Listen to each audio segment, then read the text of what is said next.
today's Cabinet. Just welcome to Cabinet members, councillors, members of the public, and to those of you watching online. As usual, the agenda papers and a public forum submissions are available on the Council's website. For some reason, this sounds incredibly tinny. Is it all okay? Yeah, all good. Or maybe I just always sound like that. Okay, let me draw your attention to the emergency evacuation procedure, which is outlined on the agenda, is currently being displayed on the screen. You should be up there now. And just to let you know that to remind you that the meeting's being webcast, so please speak into the microphone to make sure you can be heard clearly. Also, just in relation to today's agenda, item 16, the Re-Procurement of Mobile Voice and Data Contract for 23 to 25, that contains an exempt appendix with commercially sensitive information. So any discussion in relation to that appendix will be held in exempt session, and Cabinet members have been given access to that appendix already. Agenda item 2, public forum, a reminder that the statements and questions will be taken at the time the relevant agenda item is discussed, and I will reply to questions or give the floor to the relevant Cabinet member to take that item. So on to agenda item 3, apologies for absence. We've had one apology from Craig, and we have notification that Asha will be a bit late. She's come from outside of Bristol to join us this afternoon.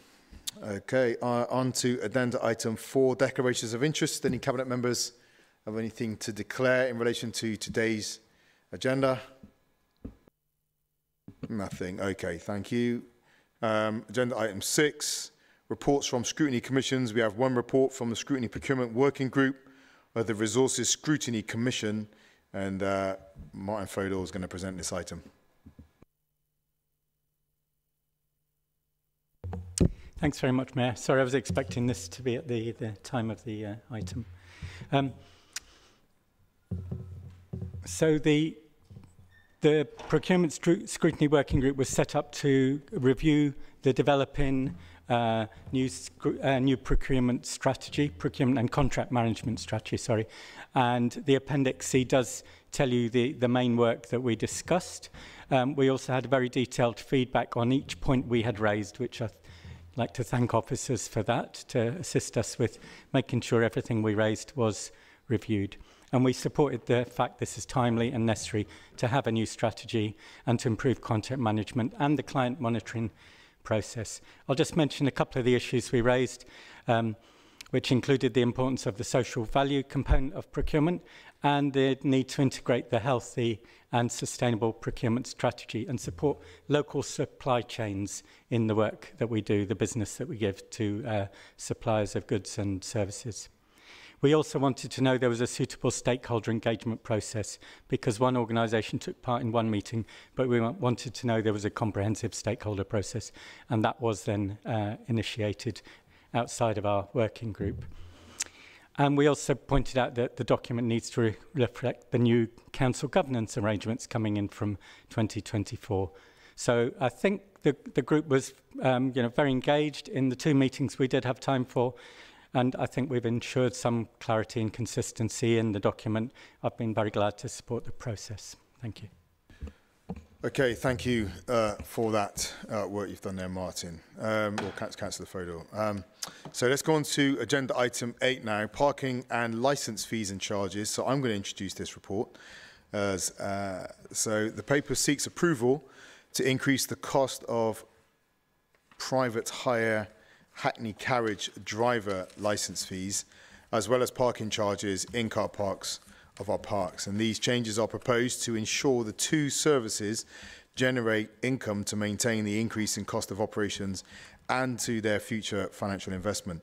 So Hackney carriages and private hire services are integral to overall public transport infrastructure in our city.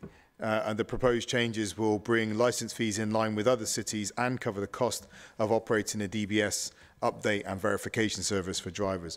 So this service improves the confidence customers should have that drivers licensed by the authority remain fit and proper. The proposed changes to parks off-street car parks will bring charges closer in line with other council-controlled car parks. Now, trials of these charges have shown no significant impact to visitor numbers of parks, cafes and kiosks, but indicate that visitors are more likely to use sustainable transport options instead of their cars. So income from fees will go directly to supporting the maintenance and the development of Bristol's parks and our green spaces. So on this report, we have had 3 public forum statements. The first is from Hayden Gill. So Hayden, are you here? No? Okay, thank you. So the second is from South West Transport Network, Dave Redwell, and I know you're here, Dave. You have a minute for your statement, okay. I mean, we fully support the parking charges going up, but in the past, when we worked on the heritage estates with Helen Holland, we put together green travel plans for each of these estates, and obviously it's very important if we're going to put the charges up, we must make sure.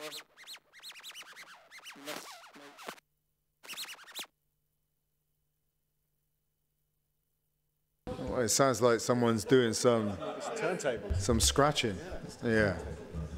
I tell you what. Can you fix that? And how are we good to go?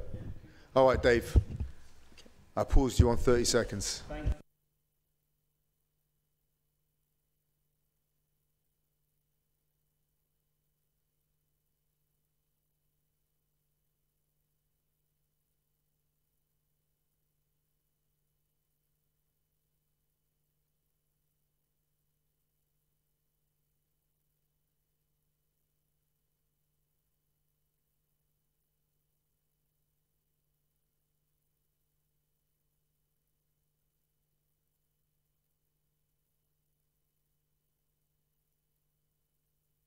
Parks and to the heritage estates, and there are green travel plans agreed.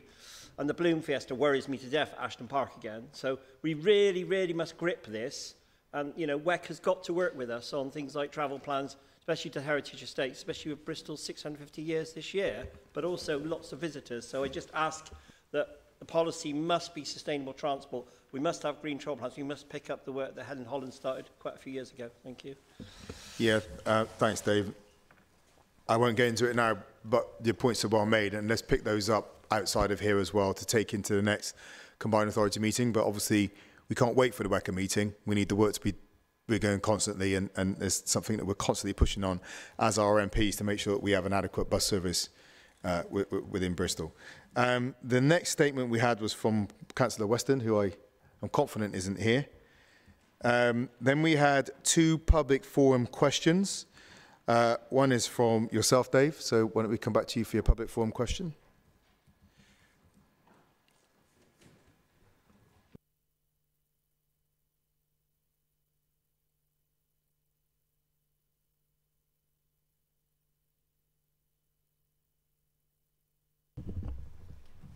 So our question here is, and this is myself, but it's also Disability Equalities Forum for the City, and that is to say that whilst we're raising the money from the charges, there's a lot of talk about pathways and about access, but we are very keen to make sure that we actually pick up some of the disabled access issues. We still can't get into Blaze House properly in wheelchairs. We still don't have good access on these heritage estates. And we're asking really that some of the money goes particularly into disabled access, and that discussions take place with disabled groups within the city and the surrounding unitary authority, particularly North Somerset and in this case South Gloucestershire, to make sure that these parks are fully accessible. Remember, we did the tourism audit for you. These are heritage parks. These are parks for tourists as well as residents. So we just need to make sure they're fully accessible. So we need some of that money to go forward into sorting out disabled access. We need a city for everybody, not just a city for the few. Yeah. Now, it's again, Dave, as ever, you know, it's a point well made. There has historically been investment in, when we look at Ashton Court and Blaze, you know, estate as well, to improve accessibility. And obviously we had the investment in Stoke Park as well, for the path that goes across the field now. We have worked with Alan Davis, is now chairing the Commission on Disabled Equality in Bristol. I was just having a catch up with Alan last week, and the idea with the mayoral commissions is that they are organisations who can offer that expertise, that challenge, that that journeying with us to make sure that what we do, we see the challenges as everyone sees them with a population of a diversity of experiences, of the city, and understand how significant they are for certain people, but also understand the opportunities that sit before us to meet those challenges. So we will work with yourselves and the Commission on we'll include them in our parts work. It goes without saying. Just on a point too, that we are approving today £500,000 investment for Oldbury Court in play facilities and improving access to the estate as well. And as part of the design and delivery of the work, we'll engage with stakeholders to identify what we should prioritise for disabled visitors. And in addition to this, the council has already committed £220,000 at Oldbury Court to improve a stretch of footpath along the River Frome and upgrade the hidden and widen the Halfpenny Bridge to Snuff Mills. So there is work ongoing, but again, as I said, we'll partner with constructive city partners to make sure that that's done as well as it needs to and can be. Did you have a supplementary on that? I think so. It's just simple. I go back to the thing where Helen Holland and I first worked together on this stuff, and that was Ashton Park. And I just would like to be reassured that we will have discussions this year with Ashton Court, should say, with the City Council, WECA, North Somerset, and disabled groups to make sure that we have a proper transport plan and a fully accessible Balloon Fiesta. We are concerned about that.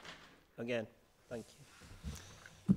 We will take a note of that, Dave, and we will make sure that there's a solid discussion about that, and if we feed back directly to yourselves, and actually you include you on this conversation as well. Okay. Thank you. Thank you. So we have, I think, that's it for questions.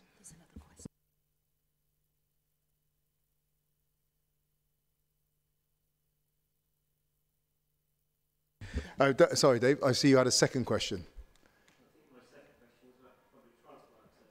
Okay. And I think my question was about making sure that we have good public transport access to the parks, really. Yeah. Particularly Oldbury Court, as a very good Balloon Fiesta, Place Castle. They're not just for residents. The residents are part of the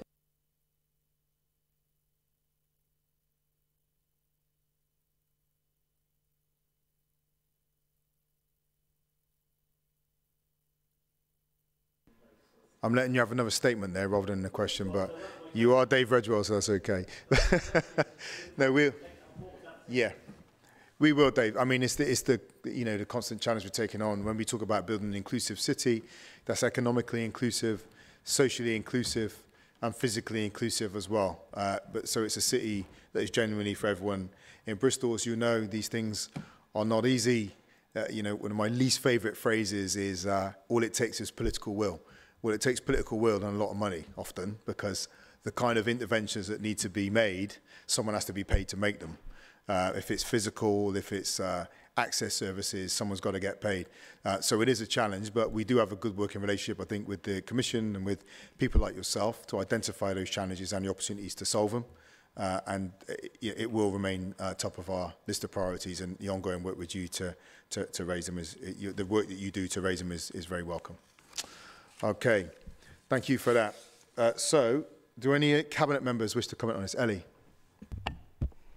Thanks. Yeah, I just wanted to come quickly in on the car parks in parks and the increase in charging there. So I'm aware that there's been some concern around that from residents. I went to the Oldbury Court inaugural AGM of their Friends of group at the weekend, and there was some concern around the displacement of parking, and I'm just to say that I'm picking that up, and we are doing some monitoring to make sure that that gets actioned and that this has the desired result. So we are implementing electronic counting to access into the car parks, just to monitor the traffic that's coming in, and we'll be analysing the in-year changes just to keep an eye on that.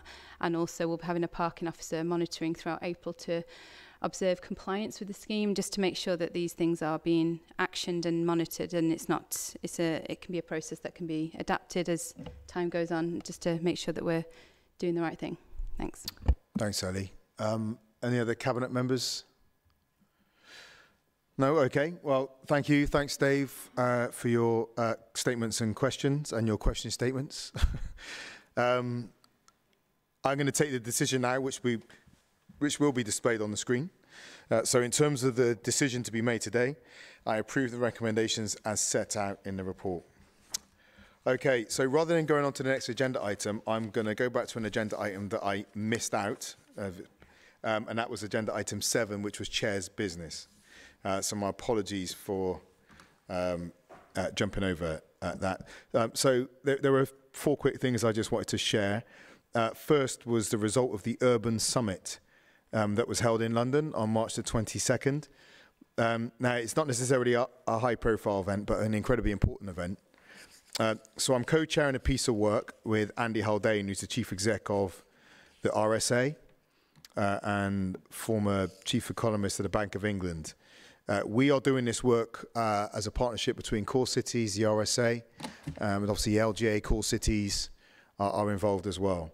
And what we are doing is recognising the importance of the UK cities to the performance of the UK as a whole, the price the planet pays for the UK, as a whole as well. Looking at the opportunity that lies in our cities, and also stepping into a space that has been left by national government, is that there is no coherent national plan for the future of the UK cities. So we've got 3 questions at the centre of this report, this piece of work. What are cities? How do we properly understand them? And that's getting beyond the towns versus cities debate that some have indulged in national politics. That has not been very helpful. Second question is, what do we need cities to be? And again, in evidence-based, they need to be decarbonised, they need to be more inclusive, they need to be affordable, healthy, and all the rest of it. But the third is, how do we get them there? That's the real question. It's very easy to people to point out what should happen. How you get to what should happen, that's the real challenge. And so there's a major piece of work going on around about how cities access the billions of pounds that they need to rebuild and to make sure future urbanisation is of the quality it needs to be. So we held an event in London, as I said, on 22nd. It's quite a prominent event, actually. About 100 national and international leaders and thinkers on cities, including the US Embassy turned up, LGA obviously there, leaders from authorities across the country, think tanks, Centre for Cities, as I mentioned, Bruce Katz, who's former head of urban studies at the Brookings Institute. A very significant event. The aim is to finish this piece of work by September, so that there will be a evidence-based plan for the UK cities that can be taken on by any party in time for the manifesto development at their conferences. Secondly, another piece of positive news is that the 3rd series of The Outlaws and Stephen Merchant's is now going to be filmed in Bristol, which he's pleased about. So we want to congratulate the whole team on that. I think the holy grail of television production is a return series. So congratulations to Stephen and team, and congratulations to Stephen on his BAFTA nomination also. Also, for any of you that have some spare change, I'm running the London Marathon on the 23rd. I'm still seeking sponsorship. That will be run for North Bristol Trust charity. I think I might have peaked too early in my training. I did 21 miles 3 weeks ago. I think I should have left it till Sunday. Anyway, so I might be on the decline now, the downward side of my endurance, but who knows? We'll see what happens when I run. And lastly, on a very serious note, just to acknowledge a young man who sadly lost his life, Jude Moore, who's a 19-year-old boxer from Down End Boxing Club. I know the head coach up there, Craig Turner, is an incredible guy who's known Jude since he was a really young man, and Jude sadly lost his life in March. There's a memorial service for Jude at the cathedral on Wednesday, the 12th of April, which I should attend, but it's just an incredibly sad story. But obviously we do also want to celebrate Jude as a young man who was a double national champion in boxing coming out of Bristol. And I was with Glenn Catley, our own former super middleweight champion, WBC champion on Sunday. And Glenn was saying that he saw in Jude one of the most talented young boxers that he'd ever seen coming out of the city. So a real sad loss of life there. But 12th, we'll be remembering Jude at the cathedral. So if we go back into our running order now, let's go to agenda item 9. And Ellie, investing in parks to support the city's growth areas. This is your paper. Thank you. We talk a lot about the importance of housing. It has proudly been a priority of the administration to get safe, quality and affordable homes built in the city, 2,563 of them last year, in order to address the housing crisis and give people the opportunity to build a secure life for themselves and their families. And with that development, we get the opportunity to create infrastructure that supports our growing city, the opportunity to invest in our beautiful parks and to make our good growth into great growth.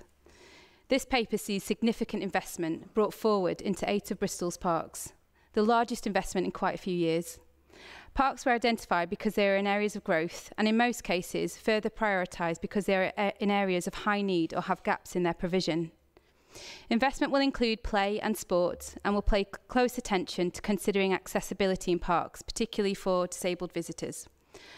I want to recognise the contribution made by Bristol Parks Friends of Groups, our community gardens and our park forums, some of which are well established, some are just beginning, and some we hope to nurture through the UK Share Prosperity Fund bid, particularly in South Bristol.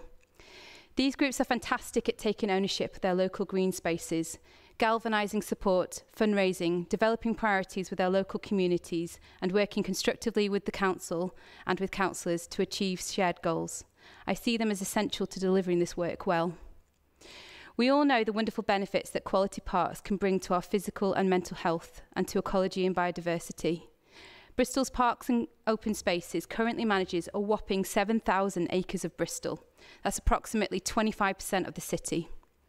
And their high quality has been recognised in national studies for their contribution to the welfare of our residents, with 2 being in the top 10 for England. I'm thrilled that this investment will continue to maintain that high standard. Thank you. Thank you very much, Ellie. So we have 4 public forum statements. I am going to be a bit stricter than I was on the first ones, so we can get through them all and get to the questions. So the first statement is from Bristol Disability Equalities Forum, and that's with you, Dave. Yeah, actually I'm speaking for Forum Richards last year. It's just really to draw to the attention that we need the parks to be fully accessible, and there's a lot of work to do on ramps, on disabled access, and the other point is with election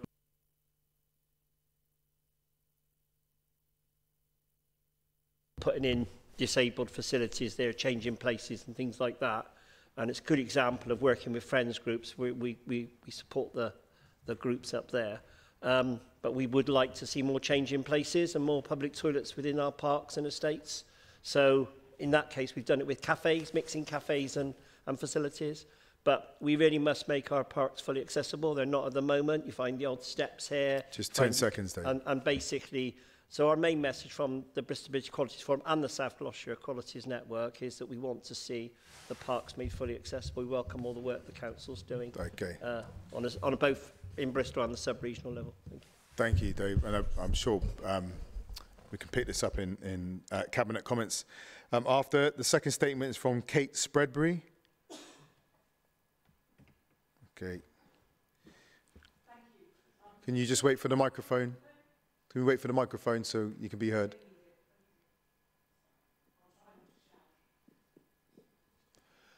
Okay, you have a minute. I'll give you a 10-second warning, okay? Thank you.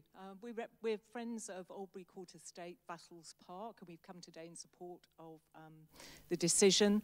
Albury Court Estate, very much loved, much neglected park. We have about 50 park volunteers now in our group who feel completely overwhelmed by the scale of what is needed. We have a very well-used play park, which is in disrepair. The combination of sand and water has never worked. We have to build back better there. Access for all to the park could be easy, but the paths are waterlogged often and the disabled access is not well thought out. Some areas of the park are actually marked as dangerous. We recognise huge opportunities in this park. Young people want activities.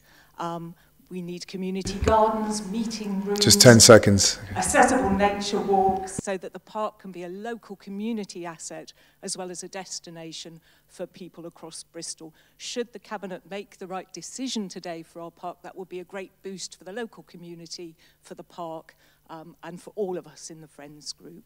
Thank you. Thank you very much for your statement today, Kate.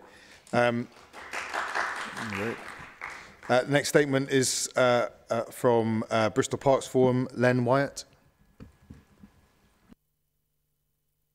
I'll give you a 10-second warning, Len. Thank you very much. And it's really good to hear parks groups getting the praise that they deserve. Back to our statement. Basically, we welcome this commitment to bring forward money to help the health and well-being of parks users. It's a significant change in the way that parks and green spaces have been treated, especially in the light of changes in population. We also welcome the initiative to build in accessibility to this, and we would recommend the Your Parks guidance for that. I'm sorry, I'm just taken over by the compliments to parks groups there. But we're going to have to say, sorry folks, there's more to do. And I'm sure you all know that. And it's really good that this is starting to come forward, because we're going to have to find other areas. Just 10 seconds. In there, and we're actually calling for a new green park in the St. Philip's area. And we're happy to have any conversations with the City Council as they occur. Thank you very much. Thank you very much, Len. And next statement is from Councillor Mira Cole. Let's see Mira. Okay. And then thank you for those statements. We will have 5 public forum questions submitted. One's from Amira. No, the next question's from Councillor Martin Fodor. Oh, sorry. It's not me. We got Amal first. My apologies. Amal, would you bring your question, please? Hi, I fully support the 500, the $500,000 investment in Ober's Court. We have a number of developments coming up in Broomvale, so improving local park equipment in one of Bristol's most used parks is very important to both existing residents and new residents, at the same time also having accessible parks for disabled children and disabled people as well. My question is to Councillor King, provide how exactly this funding will be spent, basically. Sorry. Thank you. Yeah, so I think it's very important that the communities have a very strong say in how that money is spent. So it's about looking at the priorities. I know for Albury Court, for example, they've already done a survey of their area and spoken to lots of residents to see what are our priorities.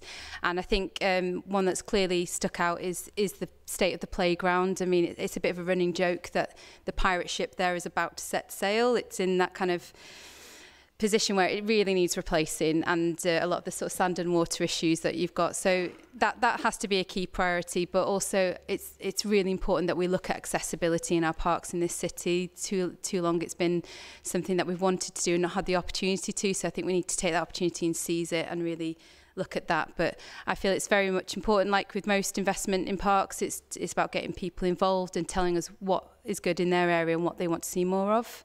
So that would be my approach. Did you have a supplementary, Amal?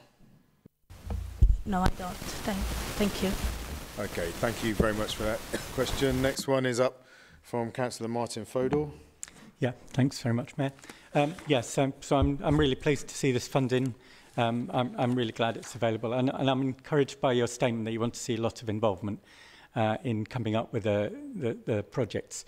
So at the budget meeting in February, 66 members in favour and 0 against. We also voted some strategic SIL to be made available for parks, half of a £2 million spend over 4 years.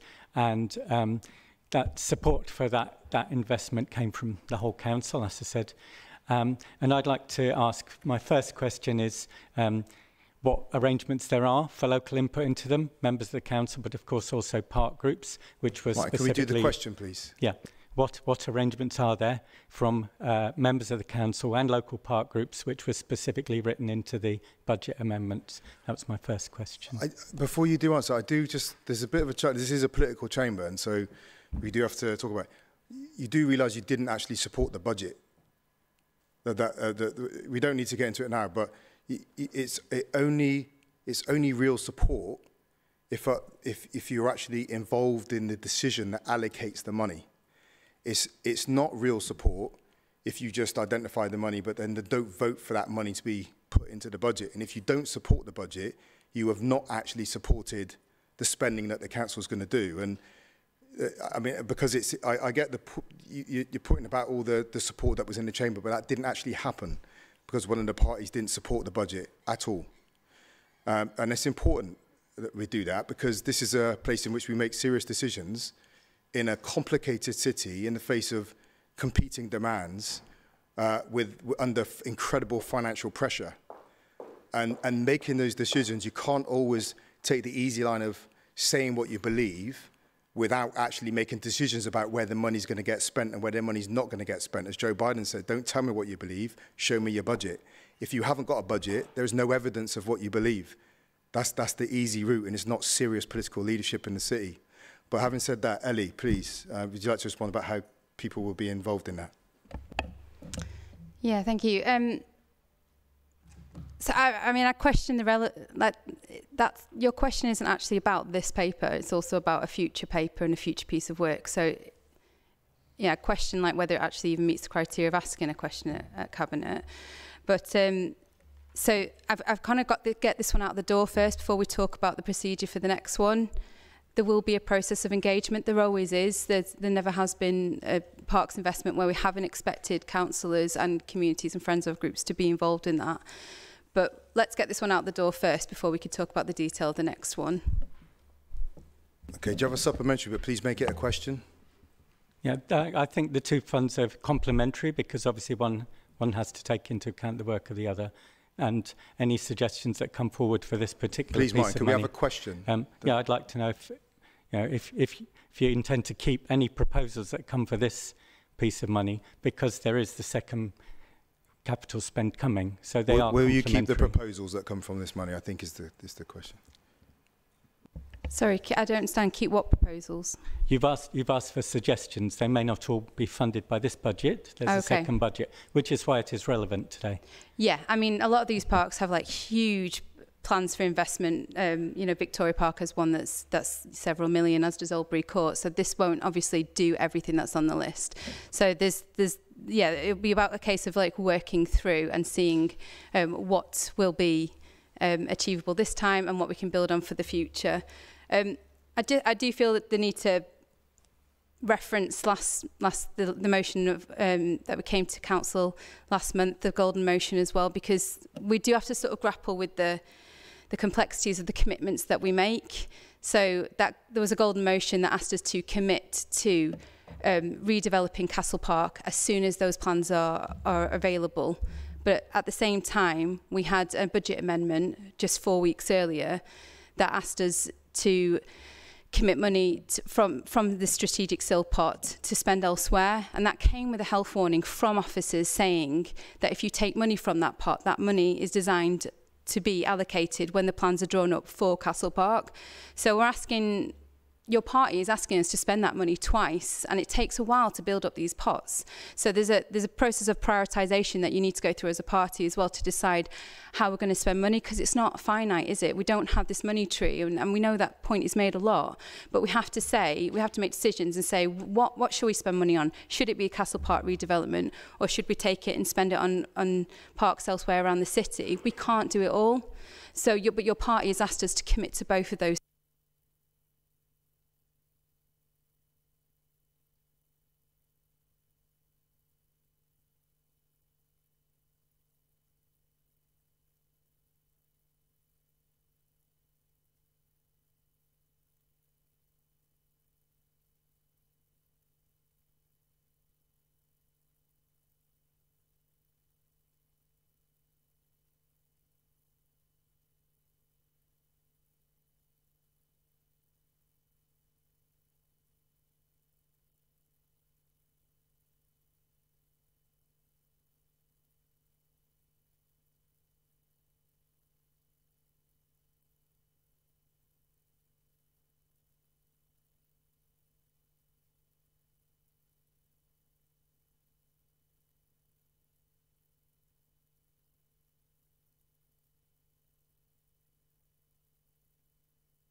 Come to you when it's your time to speak. So we got through your first question, Martin, but yeah.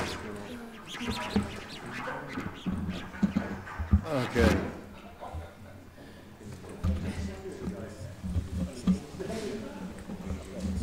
What should we? Yeah, let's get the legal. If we can count it. Sorry, we'll give it. Okay.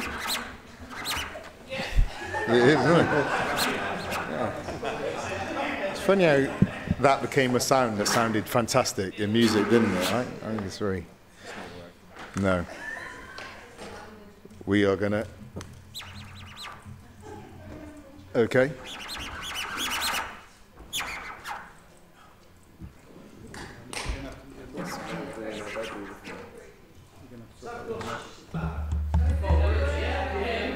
Oh, that makes me feel better. Thanks very much, Dave.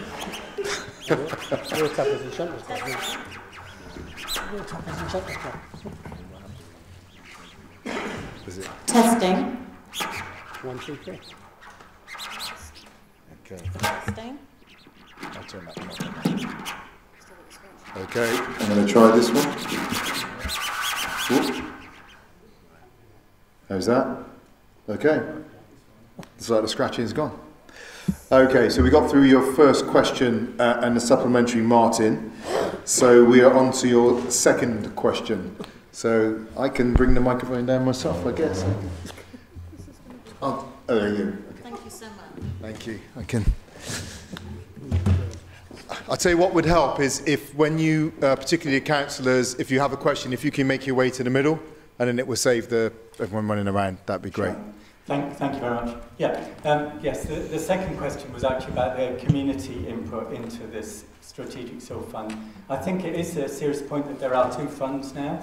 Council agreed this fund, which has to fit strategic SIL criteria. So my question is, my second question, sort of adapted to that, is we want to make sure that this £500,000 that's going to be available every year with strategic SIL criteria complements the other funds. Can we be sure that all the ideas can be pulled to make sure they go to the right fund year by year? Is it? No. Hello? Yeah. Did that work then? That one. It's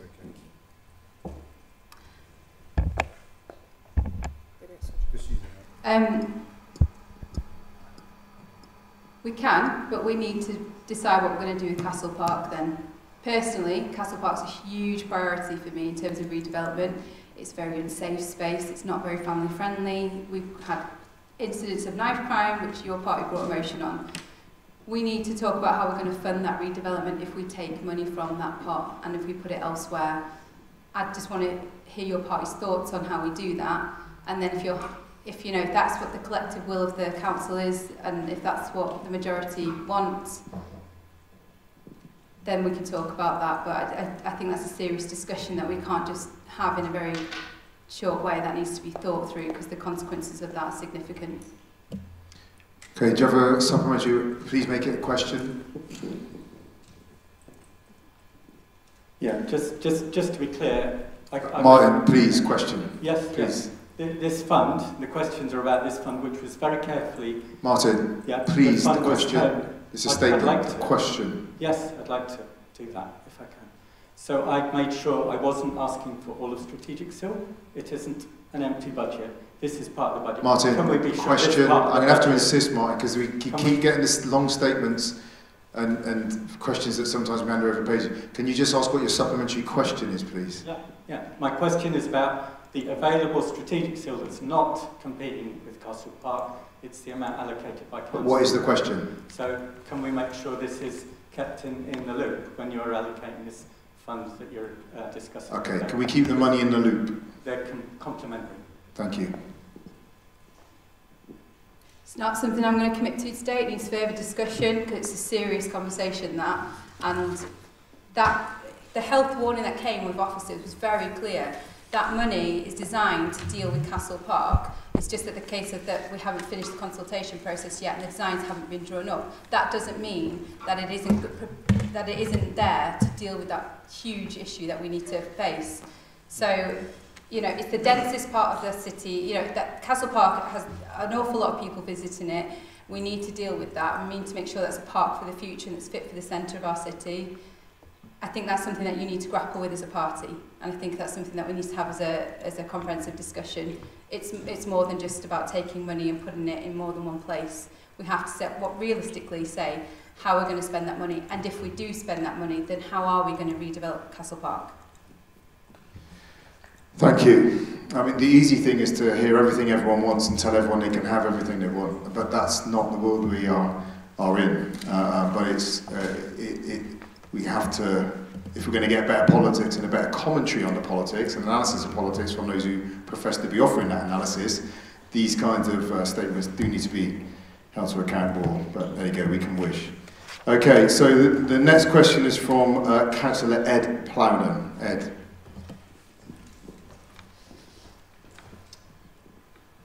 Try and keep it brief and pleasant. Basically, it was a real surprise, very nice surprise. I'm very glad to see money proposed for Victoria Park. At the moment we've got local SIL, strategic SIL, regeneration, heritage lottery fund bid.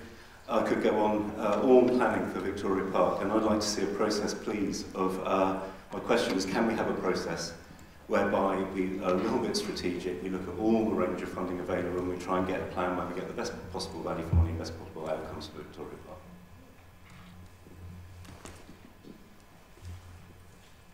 Yeah, sure, sounds good. I mean, that would be a natural process, I think, as it comes out in March anyway. So yeah, that'd be good. So nice.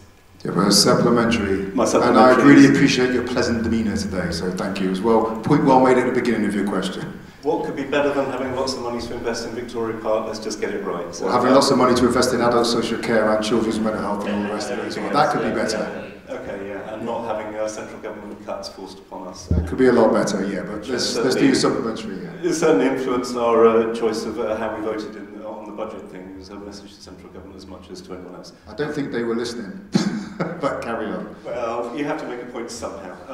Well, it's just, well, actually, I've got further questions. It's really good to know that we're working together and looking at all possible outcomes, so thank you.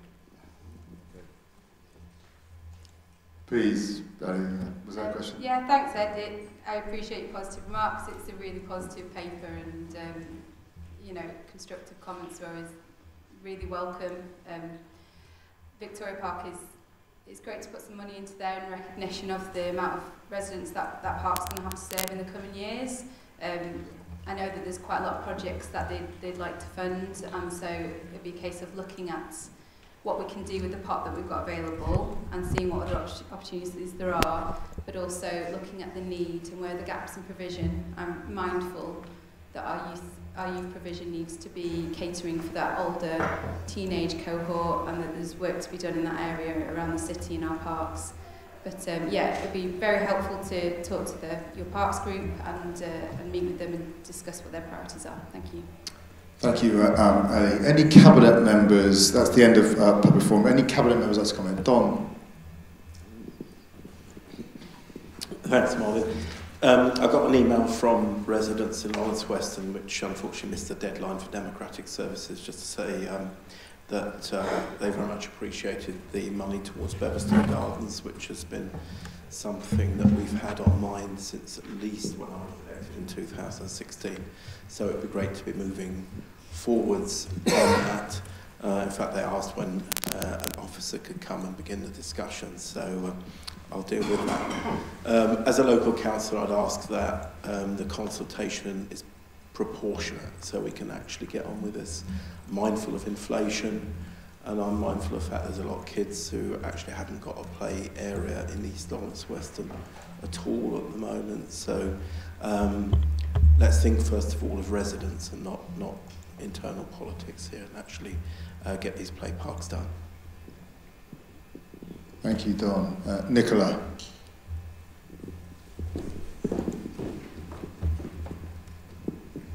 I just want to really welcome this report, Ellie. It's easy to say today for, well, it's probably been an hour now, but it was meant to be 20 minutes, and kind of this makes this sound straightforward, but kind of working out how you most equitably spend strategic SIL in areas of growth and regen is not easy to define.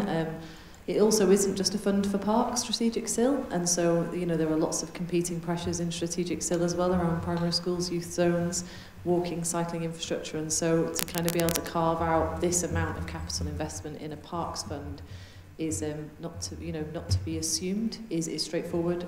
So I know there's been a whole heap of complexity about this paper, so it's really great to see it here today.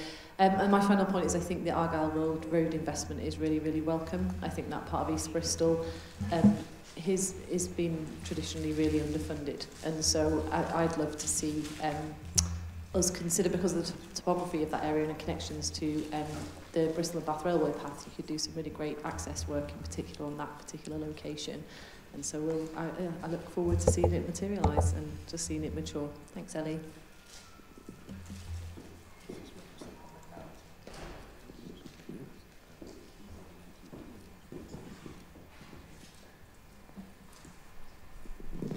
Okay, thank you very much for that, and thank you for your leadership in this area, Ellie. Let me hand back to you now to take the decision which I support and which will now be displayed on the screen.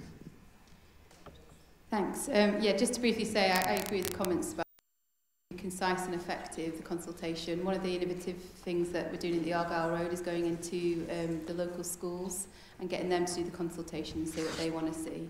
So that would be quite an interesting way of getting the feed in to it. But yeah, so in terms of the decision to be made today, I approve the recommendations as set out in the report. Thank you, Ellie. Much appreciated. So on to agenda item 10, East Bristol Liveable Neighbourhood Pilot Outline Business Case. Don, you'll bring this item. Thank you. This paper notes the successful submission of an outline business case to WECA in respect of the East Bristol Liveable Neighbourhood project, and seeks approval for a spend of up to 1.37 million to deliver phase 1 of this project. The city faces many transport, health and environmental challenges, and one of the priorities of the council is to identify funding for schemes that help reduce congestion, improve health outcomes and contribute to our objective of being net carbon zero by 2030. Walking and cycling initiatives and livable neighbourhoods are some of the most effective means of meeting these goals, offering several benefits beyond safer and more reliable transport connections. Livable neighbourhoods are areas of a city where improvements are designed in partnership with local communities to achieve a better balance between how streets are used for vehicles and people. Improvements can vary in scale and may be easy to install, such as planters and signs, or include features such as trees, paving, parklets, or providing more benches and better lighting, and the introduction of measures to reduce through traffic and other infrastructure changes, making it easier to catch a bus and to walk or cycle. This administration is putting an emphasis on the importance of active travel across the city, promoting healthy alternatives to driving and going further in cleaning the city's air. There needs to be action to reduce congestion, improve health outcomes, and contribute to our objective of being net carbon zero by 2030. This is in line with our manifesto commitment in 2021 to promote safer neighbourhoods, which extend to testing livable neighbourhood, two livable neighbourhood pilots by 2024. Thank you. Thank you, Don, for your work on this. So we've received 4 public forum statements. First from Dave Redwell. So 1 minute per statement. Yeah, thank you very much again. Bristol Qualities Network and South Gloucestershire Qualities Network. The issue is actually about access, just making sure that the streets are open to disabled people. We've seen the Oxford model. The Oxford model has been very difficult for disabled people to access some of the streets. Barriers and gates, taxis going around huge journeys to drop off wheelchair users. So please can we be fully engaged in both access to what remaining bus services in the area, we might get Westlink in there, and also how we can actually access both by people with blue badges and also people that use taxis and have to access. Local residents don't always think of the need for a fully accessible transport system and network in our city region. I welcome this and I welcome the work by the West England Mayoral Combined Authority and Dan Norris to make this happen, but I'm really worried, so can we be please involved in the design stage and not just leave it down to local residents who have their own vested interests. Thank you. Thanks, Dave. And that's a classic example of so many interventions we make. Good things have the potential to have negative consequences for some people. And so we should never rush in on a whole range of interventions that we know in themselves are good. So appreciate you bringing that challenge. The second statement is from Alex Klaushofer. Thanks. Yeah, I'm also concerned about the implications of restricting traffic access to everybody. I haven't been able to find any detail really as to exactly what the measures proposed would do or how they would be implemented. If, yes, bearing in mind what's happening in Oxford and in other cities around the country, that would end up restricting everybody's access to the streets, then I think that would be a huge problem. There are all sorts of reasons why people cannot always cycle or walk, and it would affect family and friends businesses, family and friends visits, local businesses, self-employed people working from home, all sorts of things. I would also like to hear something about the plans for enforcement, whether it's to do with roadblocks. Yeah, and it just seems a huge amount of money is being invested in this without much detail, and I wonder whether it could be more constructively spent. Okay, thank you for that. We can pick up some of those points in the Cabinet comments at the end, because I appreciate the challenge. The next statement is from Chris Johnson. In case you have a minute, I'll give you a 50-second warning. Can you hear? Yeah. I'm deeply concerned about this scheme and its implications for Bristol residents trying to go about their everyday business and conduct normal life activities. This will be seriously life-changing for those within and beyond the boundary of the scheme, because it will dramatically curtail freedom of movement for many. This is entirely undemocratic. This will, of course, affect it will cause the most problems for the poorest and most vulnerable, not to mention people with disabilities. Not everyone can walk or cycle any distance, and not all journeys are suitable for walking or cycling. What about people who need a lift from a friend or relative for a hospital appointment? I don't believe this consultation process was fit for purpose, because no one I know had heard. Just 10 seconds. I live 3 streets away and was not consulted. I believe this is having impacts on residents all over Bristol, not just those living in the LN. So the consultation should have been citywide, particularly as there are plans for more. I think the consultation needs to be redone in a fit and proper manner. Thank you. Thank you very much for your statement. The next we have Councillor Ed Plowden. So you've got a minute, Councillor Plowden. In fact, the evidence from London shows that they're not inequitable. They actually speed up journey times. The police and the emergency services has found that actually low traffic neighbourhoods benefit journey times, and that generally it reduces overall traffic and therefore makes things better for everyone, which is why the Green Party support them. My concern is we're not doing them fast enough. Yes, we've got to get it right, we've got to take our time to get it right, but we're taking an inordinate amount of time, and I do feel that we need to increase the pace. We're seeing hundreds of cycle hangers, dozens of school streets, and masses of low traffic neighbourhoods rolled out at pace throughout the country, often enforced by cameras, not just by roadblocks. In Oxford, that's going to be camera enforcement. So my concern is that we need to up the pace of these, and we need to get them right. But in the words of the IPCC, we don't want to do everything everywhere all at once, but we do want to get a move on, and we want to roll them out at pace. Thank you. And could we not, please, roll them out at pace and then have capacity afterwards to make adjustments, which might be a good way of getting it right. Thank you. Okay, thank you, Councillor Plowden. Look, I'm just going to, we'll do these at the end. I mean, I would just say that you can see what we're navigating here, and I'm pleased your statements are here to raise concerns, because we are constantly lobbied to make major change in the city faster, and one of the things that we're often doing as an administration is saying, yes, we can see the prize, but be aware of the unintended consequences of going too fast without taking into account the real life experiences of people in Bristol, whether they be issues that Dave has raised or issues as you as residents have raised.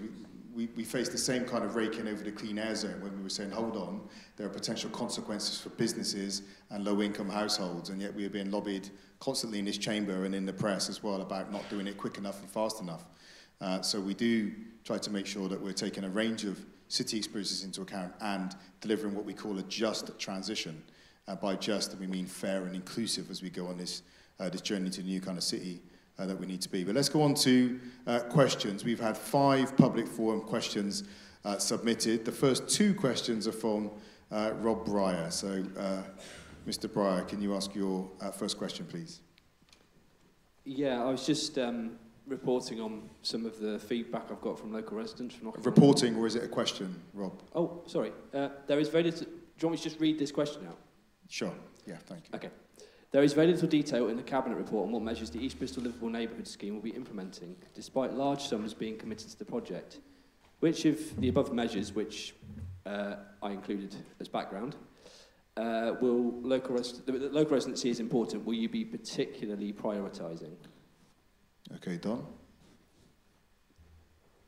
Shall I give you my microphone?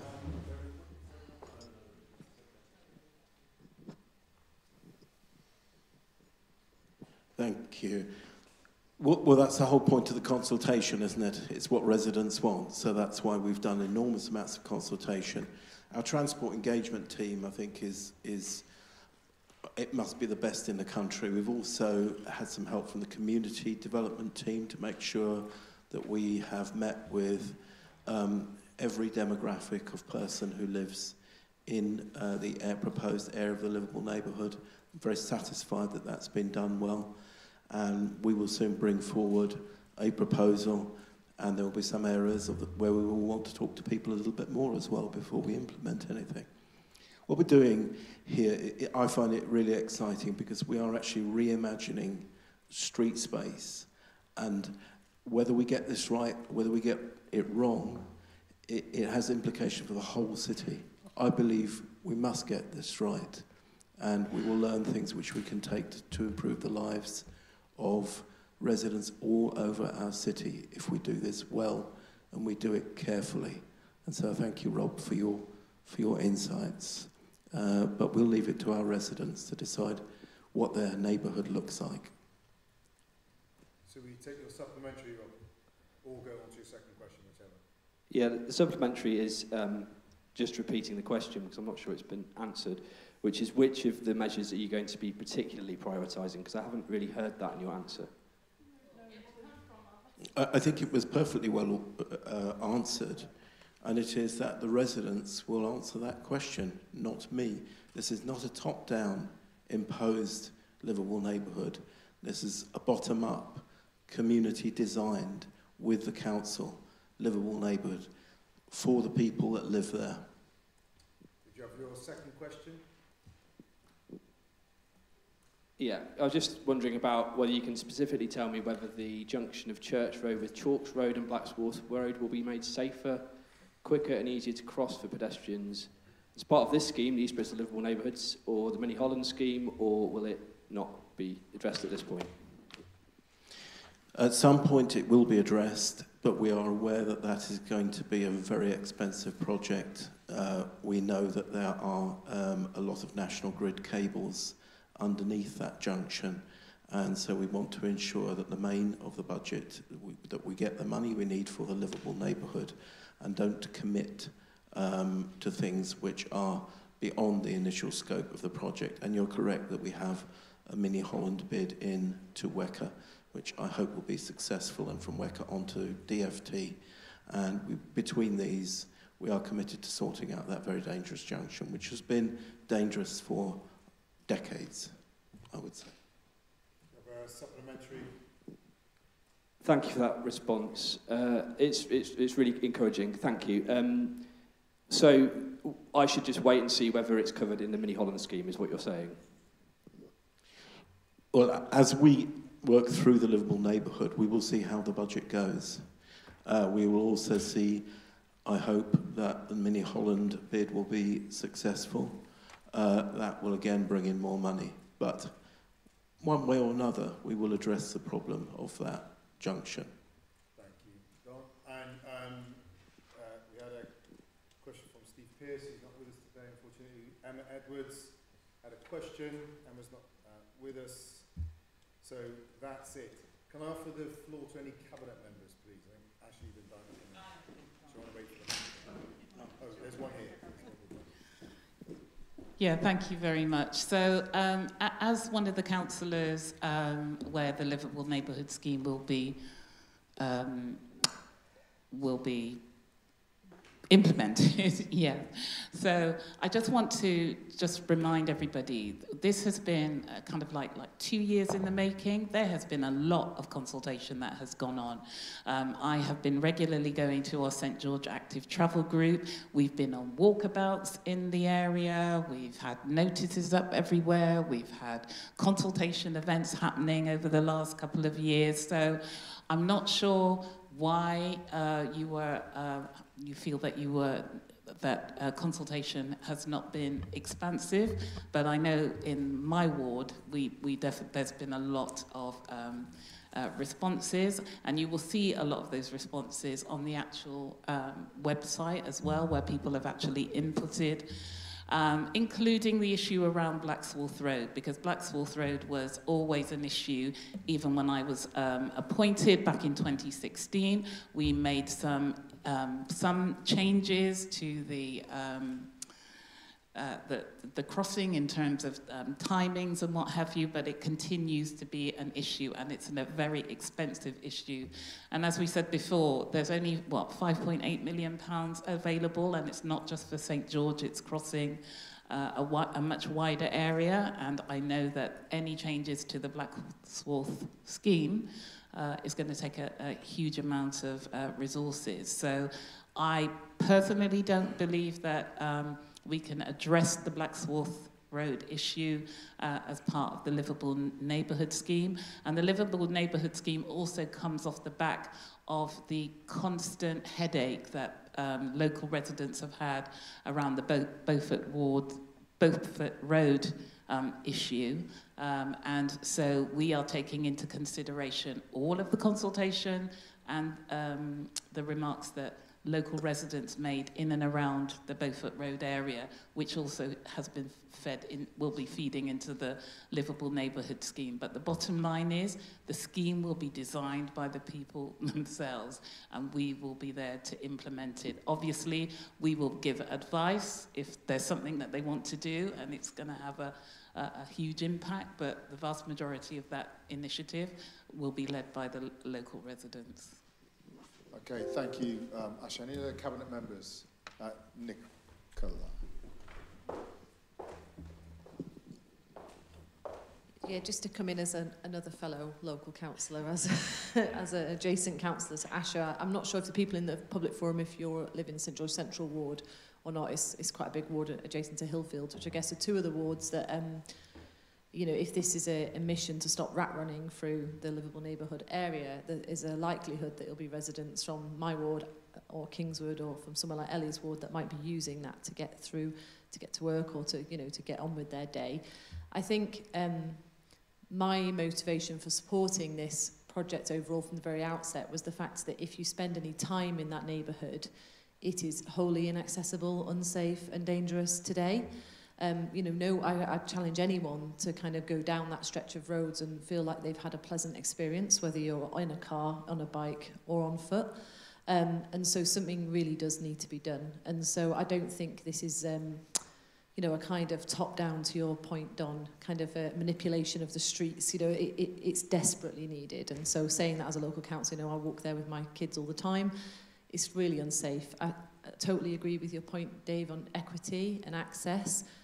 But if you've either got a pram or you're in a wheelchair, you can't use those roads at the moment. They're completely unsafe as a person, and they're, well, physically inaccessible. You'd end up in the road, as I've done many times with the pram. It's really, really difficult to navigate. And so I really welcome this. I personally just endorse your comment about the transport team as well, and the consultation approach. My daughter's school is not actually anywhere near the catchment for this pilot, yet there was one of those big totems right outside the school gates advertising this and encouraging people that lived outside of the sort of zone itself to get involved. And that was something I'd always qualified my support on, was that people across St George would be able to get involved even if they did not live in the area. so those people that use it routinely at the moment to get about their business can have a say and get involved. And so I'm sure more of that will continue, but I'm really pleased to see us get to this point, and I'm really interested to see the small and big things that can change. You know, lots of the residents of my area are just talking about signs and paint on the road in certain places, you know, just to kind of actually make sure the whole place is dealt with holistically. So I'm really supportive, and I'm really glad it's here today. Thanks, Don. That's great. Thank you, everyone, and thanks for your statements today from the residents of the area as well. I mean, I just did make a note, as I said at the beginning, we have worked hard as an administration to deal with the complexities and contradictions that go with city life. There are things that we need to do that have good outcomes for people, but we recognise that sometimes those can have a negative outcome for other people. And our job, and I've been repeating this even about Temple Quarter recently, is to try and get the benefits while either eradicating or minimising or compensating for the costs some people may come into as a result of, of introducing those changes. There's a proverb, isn't it, right? If you want to go fast, and we've heard the ushering to do that, if you want to go fast, go alone. If you want to go far, go together. And our aim is to find a way of getting the advantages by working together with people, even if it costs us a bit of time, taking a bit of time and getting it right so that it works right and that it's owned and felt to be owned by local people, we think is incredibly important. Okay, so Don, let me hand back to you now to take the decision which I support and which will now be displayed on the screen. Thank you to everyone who's brought statements, and the team and myself remain available to chat over any concerns that you have. And I would like to thank the team, and particularly Sam, who has given an awful lot so far. And we're not there yet, but this is a milestone, and I'm delighted to be here today with us. In terms of the decision to be made today, I approve the recommendations as set out in the report. Thank you very much, Don. So let's move on to agenda item 11, Underfall Yard Sluices, and I'm going to bring in this report. The purpose of the paper is to inform Cabinet of the successful £1.75 million grant bid with the Environment Agency to commence work on the Underfall Yard Sluices and to seek approval to accept and spend this money. The dock sluices at Underfall Yard are not operating correctly and need investment to repair and prevent potential flooding and damage to the dock's infrastructure and local businesses. So ensuring the sluices are in their best possible condition is critical to maintaining a floating harbour, which is such a key part of the city's identity. In December 2021, Cabinet acknowledged the urgent work needed to improve the condition of the Underfall Yard sluices, and since then we have successfully developed a business case for the works and secured that £1.75 million through our bid to the Environment Agency, which incidentally is £500,000 more than originally estimated. So this means the works will be fully funded by the Environment Agency, which is incredibly positive news in these financially challenging times. So on this report, we've received no public forum statements, but we've had 2 public forum questions submitted by Councillor McAllister. So we'd like to ask your first question, Councillor McAllister. Thank you very much. Just could we get perhaps an idea of how long the timescale will be for the completion of the works to the Underfall Yard sluices? Yeah, provisional target date is June 2024. Thank you. But I just want to give a heads up. Yeah. It's a complex project. The sluices have been neglected for so many years, and there is a possibility of some complexity, so we're going to lock down on those timescales as we find out more about the work, but June 24 is this provisional deadline. Of course, I understand. Thank you very much. And question 2 is, are there any implications that these works and the carrying out of them might have for other activities in the immediate area? Obviously, the chocolate path runs over the sluice gates into the New Cut, and we've got the continued operation of Underfall Yard nearby as well. Are any of those activities likely to be impacted at all by the repairing? Yeah, there's a risk that will happen. But what we are obviously in the project management of this trying to minimise the likelihood of those risks coming true, and if they do come true, how do we minimise the consequences of that interference with those other works? And I'm sure you're aware the challenge is that so many aspects of the physical Bristol, from bridges to roads to the sluices to the harbour walls, seem to have not been serviced properly over the last 60 years and becoming to a critical point of needing maintenance at the same time. And so unfortunately, it doesn't just mean there's huge financial challenge for us, it means it's a huge logistical challenge about how we organise that work and deliver that work in a way that, like you say, those unintended crossover negative consequences are minimised. Thank you very much. And as a supplementary, perhaps, I appreciate you. This is all still very much being found out. But do you have any sort of quantification of how likely it is that we might have these unintended consequences spilling over to the other activities in the area? I would hesitate to put a kind of score out of 10 on the likelihood of that. I'm just going to say it's a risk because that's the real world. But we will be happy to share the progress of that work with you as we go forward. Well, thank you very much. I look forward to seeing it. Okay, thank you very much. Any Cabinet members wish to comment on this item? Okay, thank you, and thanks for that question. So I'll take the decision now, which we displayed on the 2 screens that are working. We'll get on that. So in terms of the decision to be made today, I approve the recommendations as set out in the report. Good news for the city. Agenda item 12, Bristol Housing Allocations Review. Tom, you're bringing this paper. I was looking over there. Normally over that side.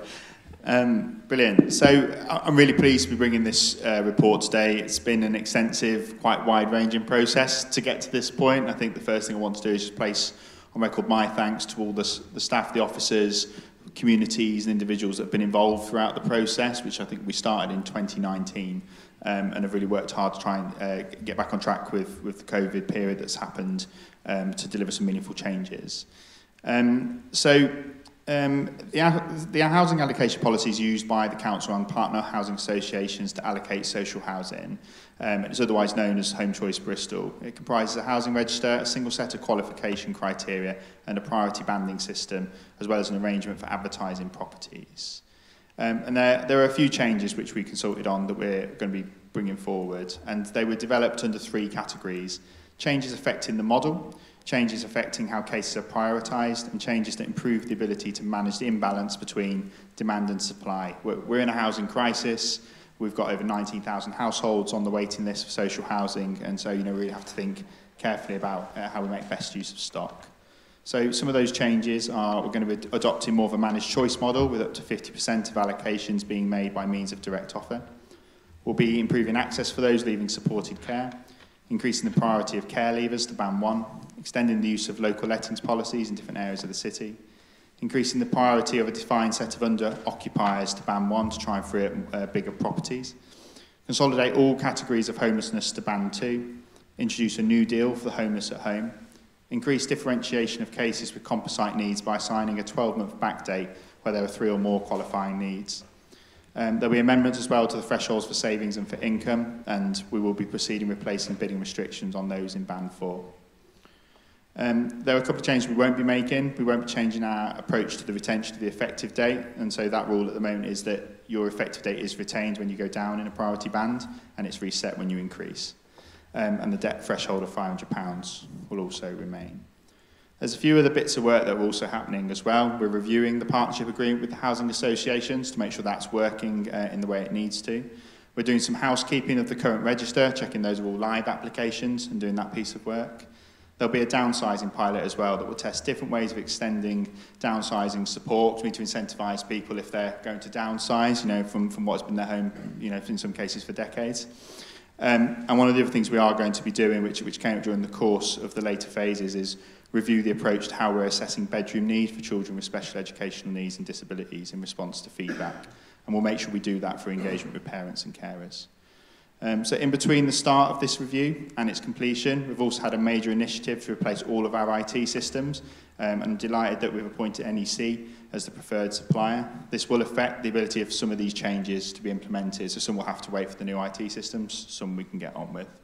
And just to touch on the local lettings policies, currently we're looking to bring these forwards in Fishponds, Lawrence Hill, St Paul's, Southmead, Horfield, Knoll, Hengrove and the South Bristol surrounds. It's not an exhaustive list, but those will be the ones we'll be starting with, and encourage councillors and residents to get in touch if they think that other areas should also be considered.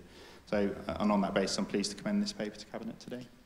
Thank you very much, Tom. So we've had 2 public forum statements and no questions. So the first statement is from Saba Ige. which I guess is not here. And I think Tony had to leave.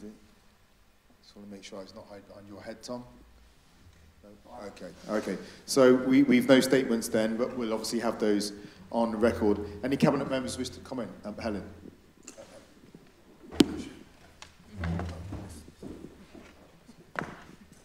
Thanks very much indeed, and I obviously welcome this report. But, I think anybody who does a lot of housing casework, and obviously some wards are heavier in housing casework, will have heard the frustrations of our residents and tenants about communication, I think, and transparency. So I think that element of the report is really important. But the one I particularly wanted to comment, you won't be surprised to hear, is about the priority that we're going to give people, adults who've got support needs. And until relatively recently in the project that we've had for housing people in our own homes who have support needs, those people were ineligible to be actually prioritised. So having that has made a huge difference. It's been slow getting off the ground, but I think some really, really good work between adult social care and housing has happened so that we can work out what the best solution for people is, but also recognising that in a housing crisis that there are going to be different kinds of people who are going to have priority, and working out what the best solution for those individuals, whether that be people with support needs, refugees and asylum seekers who are needing homes, and we know from the government announcement last week that there's more to be done there, and people who are in temporary accommodation. So those are competing demands, but I particularly welcome, obviously, the priority that we're giving to our own residents with support needs. Thank you very much, Helen. Any other Cabinet members? Don?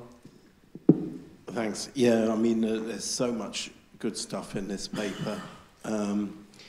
Just to mention another category, ex-members of the armed forces. I know I'm slightly picking up Helen's baton here, but I am a trustee of a charity that offers supported housing to ex-members of the armed forces.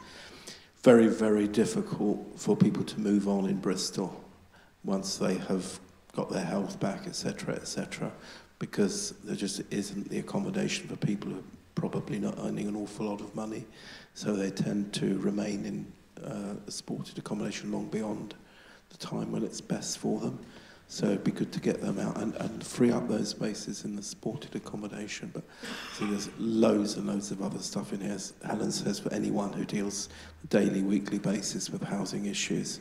It's been a few years I've been wanting to see something like this. So thank you, Tom, and thank you to all officers who've put so much into this. And I appreciate taking risk as well, because, it's tough decisions here. Thanks. Thank you very much, Don. If there's no others, let me hand back to you, Tom, to take the decision which I support and which will now be displayed on the screen. In terms of decision to be made today, I approve the recommendations as set out in the report. Thank you very much. So agenda item 13, and we're going to stay with you, Tom, for recommissioning supported parents, homeless prevention service and floating support service. Thank you.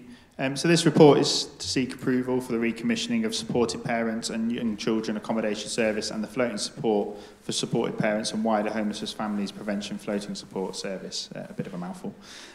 Bristol City Council has recently conducted a consultation on budget savings proposals to enable the council to close the budget gap over the medium-term financial plan. And we currently face a £5 million pressure on homelessness temporary accommodation. So, we've had to consider these things in that light. The current floating support is a city-wide floating support service for parents with young children at risk of homelessness, and the service provides support to prevent homelessness, help vulnerable families settle into accommodation and link into support networks in their local community. The newly commissioned floating support service will include support for homeless families in our temporary accommodation to support those families who are able to return to their family homes where it's safe and sustainable. It will also support other families who cannot return to their family homes in order to ensure that the sustainment of their current temporary accommodation and with a range of move-on options, including private renting. I commend this report to Cabinet. Thank you very much, Tom. So, we've actually had no public forum statements or questions on this item. Any Cabinet members wish to comment on here? Ali?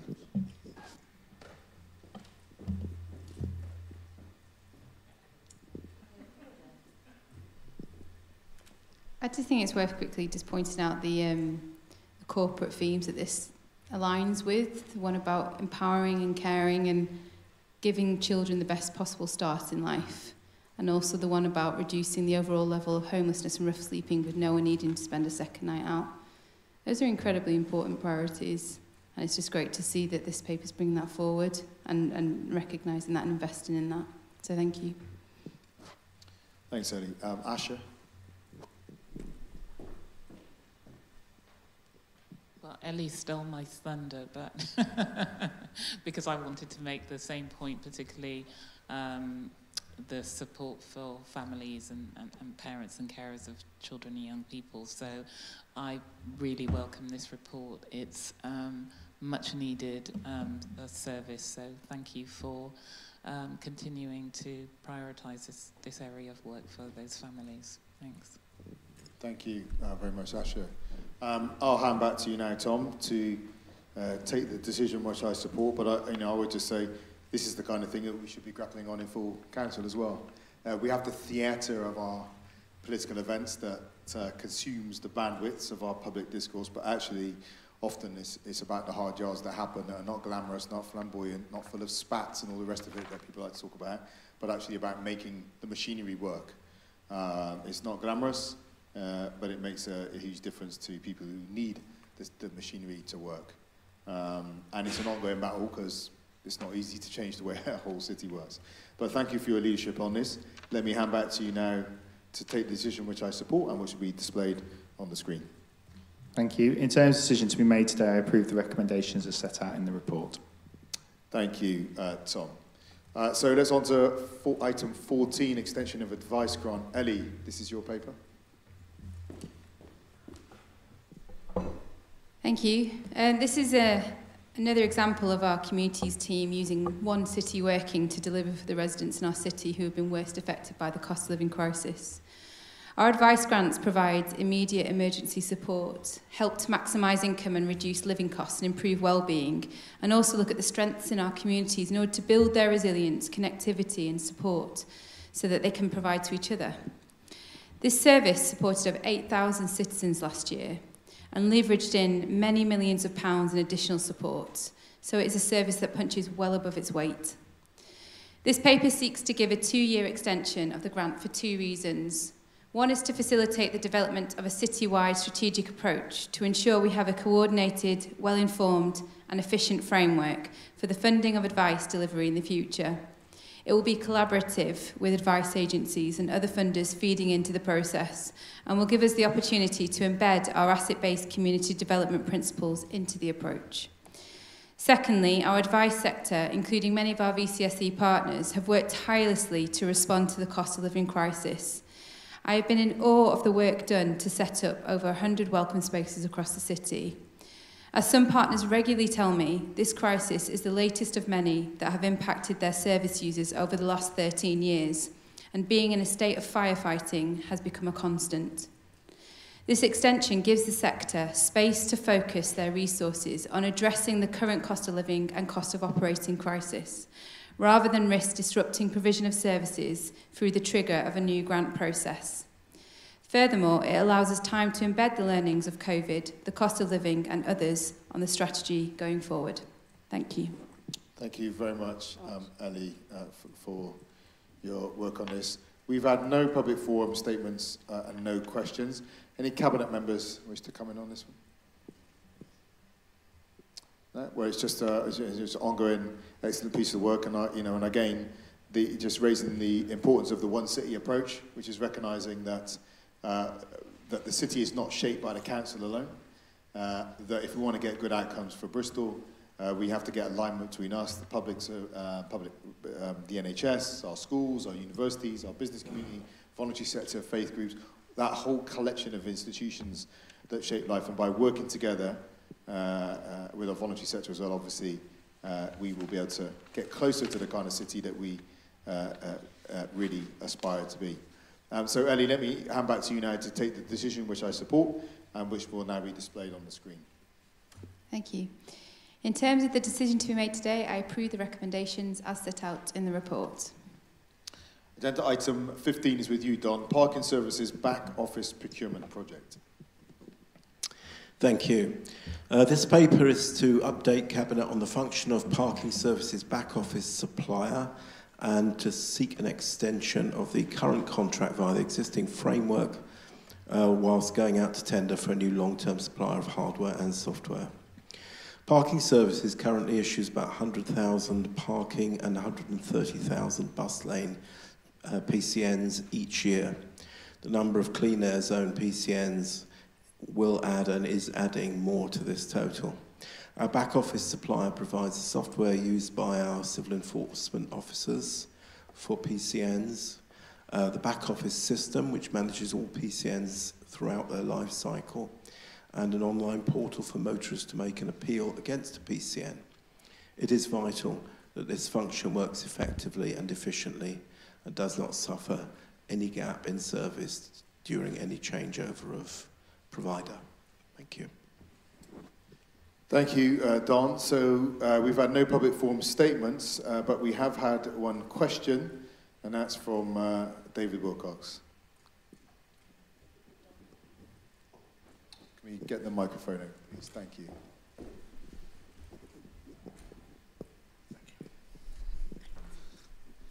Yes, thank you, Mayor. I'm interested in how many PCNs that have been associated with the Clean Air Zone were issued in the months of December 22, January 23 and February 23, please.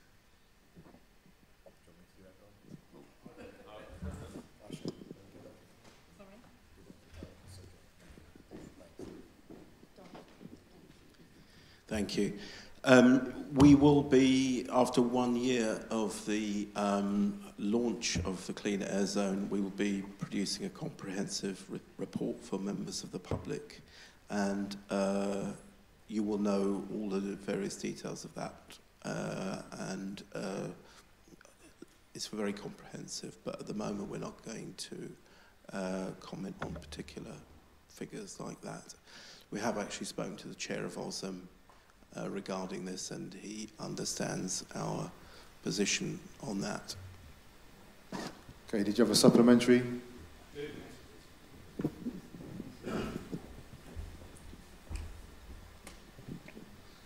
Thank you. So I note from the December 21 Cabinet notes that there was an enforcement system specified of £773,000 being spent on it.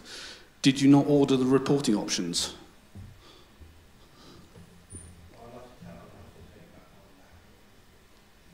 Because I'm quite interested, the fact that for 3 months Okay, we he don't said, know what's so going the on. answer to the question was he'll have to come back with some quizzical looks on what your question was about, but I'm sure the answer will be there somewhere. Thank you very much for that. Okay, so have we got, after the supplement to that question, do we have any Cabinet comments on this item? No? Okay, Don, let me hand back to you to take the decision which I support and will now be displayed on the screen. Thank you. In terms of the decision to be made today, I approve the recommendations as set out in the report. Thanks. Thank you. So agenda item 16, re-procurement of mobile voice and data contract. And I'm going to bring this paper because Craig Cheney's not here. But this paper seeks to procure and award a contract for the supply of mobile devices and associated voice and data connectivity used across the council estate. So mobile devices are used extensively across the council to deliver our services. Our previous contract expired, so the service has undertaken market soundings to ensure best value can be achieved, and is now able to directly award a contract. And this contract presents savings of over £135 million for the council, while maintaining service levels with minimal disruption to users. As I said at the beginning, please note the paper does contain an exempt appendix with commercially sensitive information. Any discussion on the content of this appendix will be held in exempt session. We've had no public forum statements and no questions. Any other Cabinet members wish to comment? Mobile devices? This is the unglamorous stuff that happens behind the scenes. But I have seen flurries of conversations among councillors when when communications doesn't go well. So we've just got to say thank you, Craig. It's the unseen heroics to try and, well, we found out with our IT system now, isn't it? These things are, no one campaigns for them, but they're absolutely essential to the smooth running of this authority. I'm going to take the decision now, will be displayed on the screen. So in terms of the decision to be made today, I approve the recommendations as set out in the report. Agenda item 17, Building Practice Capital Programme Budget Allocation 23 to 2028. And I'll introduce this report as well. The paper seeks to approve the 23-28 Building Practice Capital Budget Allocation, which is a programme of essential building repair and maintenance work which ensures our buildings are safe and fit for purpose.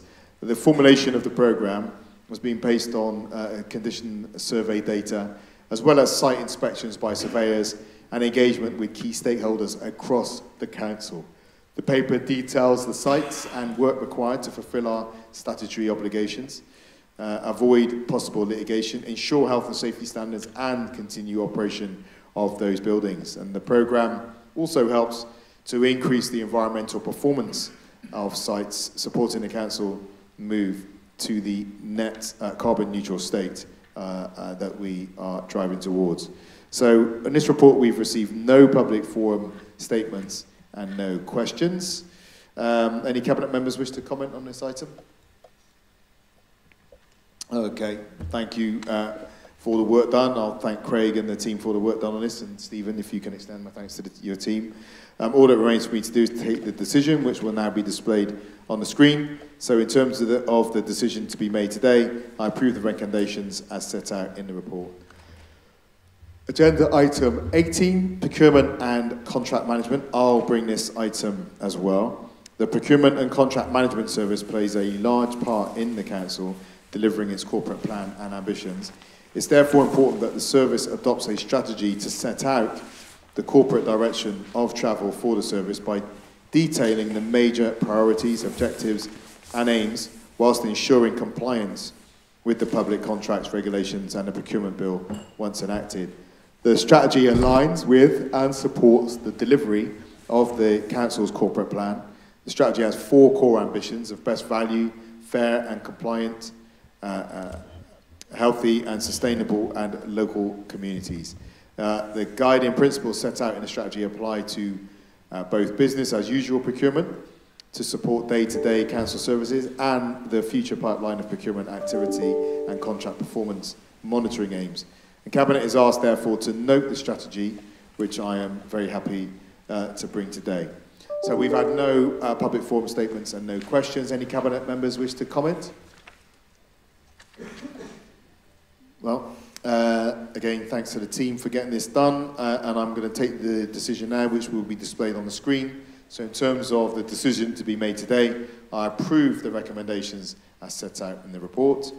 Agenda item 19, and again I'm bringing this item, Quarterly Performance Progress Report Q3 22-23. The purpose of this paper is for Cabinet to note the outcomes from the 7 thematic performance clinics held for Q3 2022-23, and it details how the Council is performing against the priorities set out in our corporate strategy 22-27 and annual business plan. The report details how each of the strategy's themes are progressing, expressed through a series of tracked actions and separate performance metrics. And each individual clinic report assesses the theme's overall progress, expressed as ahead of schedule, on track, behind schedule, or well behind schedule, and details what has performed well, any specific areas of concern, and any actions or recommendations to address these concerns. So in total, 3 themes are on schedule, 3 are behind schedule, and 1 in transport connectivity is well behind schedule. 72% of the annual business plan actions are on track or better, 62 of the 86 actions, and 48%, that's 25 of 52, business plan metrics with targets attached are on track or better.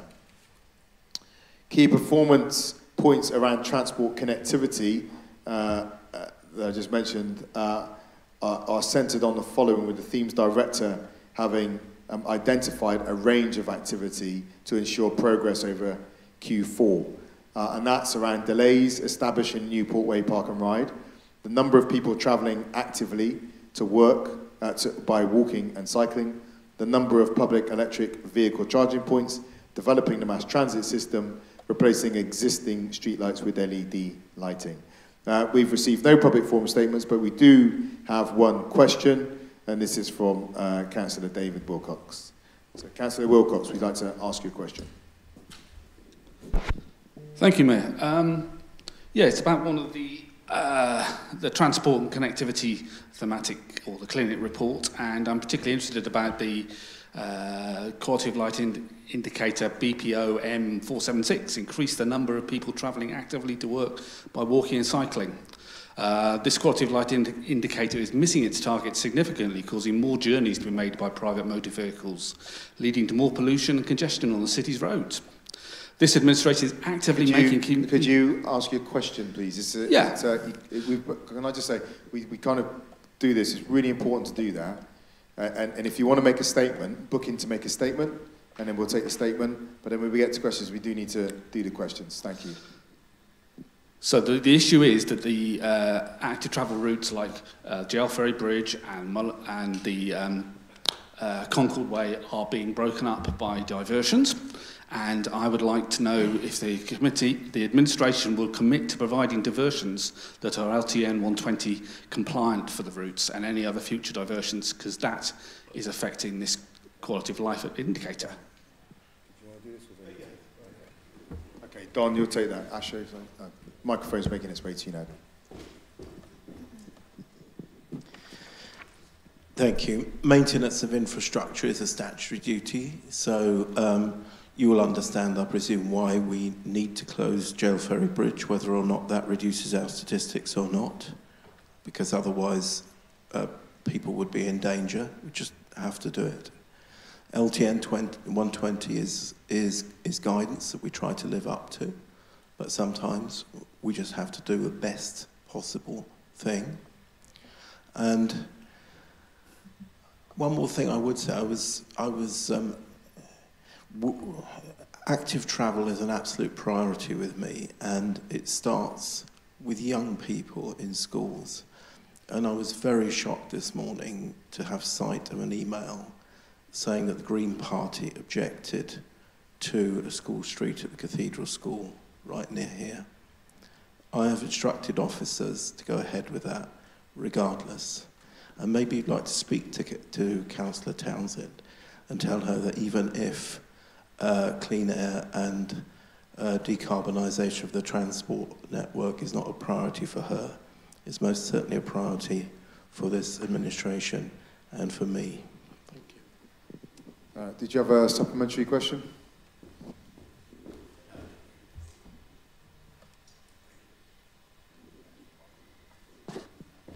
No supplementary? Oh, no. Okay, thank you. Can I ask any of the Cabinet members if they wish to comment on this item? No, thanks. But I think, Don, what I'll just pick up is, again, it's just come up a few times, just the dance that goes on amongst some of the people in opposition, trying to have it every which way they can, chasing any position that comes along, irrespective of the financial consequences or the contradictions in the policy platform. But we can't run a city like that. So we have to make real decisions with finite resources in a complicated city that's full of contradictions and challenge, and that's what the city needs. If no Cabinet members are coming in on this, let me hand back to you, Don, to take the decision which I support and which will now be displayed on the screen. Thank you. In terms of decision to be made today, I approve the recommendations as set out in the report. Thank you very much. So on to agenda item 20, financial update report for April 2023. Again, in Craig's absence, I'll introduce this report. And this is a short report to Cabinet, as there are no reportable changes to the financial position since P10 finance report to Cabinet in March. However, Cabinet is asked to note that this report includes notification of 3 urgent key decisions that have been taken. 2 for BFI contracts, Skanska and BAM, to authorise increases to the planned annual expenditure funded through the PFI reserves, and 1 to enable the renewal of leaseholder residential insurance policies ahead of the 1st of April 2023. So we've had no public forum statements and no questions on this. Any Cabinet members wish to comment? Okay. So I'm now going to take the decision which will be displayed on the screen. So in terms of the decision to be made today, I approve the recommendations as set out in the report.